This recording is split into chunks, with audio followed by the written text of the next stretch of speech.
Recently, my sister and brother-in-law moved into a new house, and they asked me to build them a couple of mid-century modern, oversized bookcases. This was the largest project I've ever taken on for someone else, and when I was finished, I realized I really enjoyed it. I've always loved working with my hands, but this project reminded me just how much I love it. Since completing the bookcases, I've decided to delve deeper into the world of woodworking. But I've immediately realized I have a problem. Well, two problems. Actually, maybe three problems. I don't know. A lot of problems. I have a ton of tools and not enough space. I'm not nearly organized enough with the space I do have. And there are some tools I don't have that I'll need to acquire. So, today I'm tackling one part of one of those problems by building some tool storage. So far you've seen me cut some wood and drill out some holes to create slots that I can slide the tools into. This is really going to help me make some space in the drawers that these tools had been occupying by getting them up on the wall and out of the way.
When I'm making things like this, one of the most satisfying parts is using up leftover materials from other projects.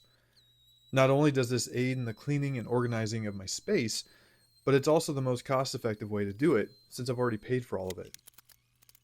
From the plywood that used to be my workbench, to the L brackets, to the primer and spray paint that I end up using, these items were all from other projects and were just waiting to be used for something as worthy as holding my cordless power tools.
I think the reason I enjoy working with my hands and building and fixing things so much is because of the sense of accomplishment I get when I'm finished. And when I can look down at my workspace and see the product of my efforts, it's all the more satisfying. I know this is a common thing that people feel, but the more that I do this, the more I realize how strong of a feeling it is for me. I hope you enjoyed watching and that you'll tune in as I post more videos of the projects I come up with. Until then.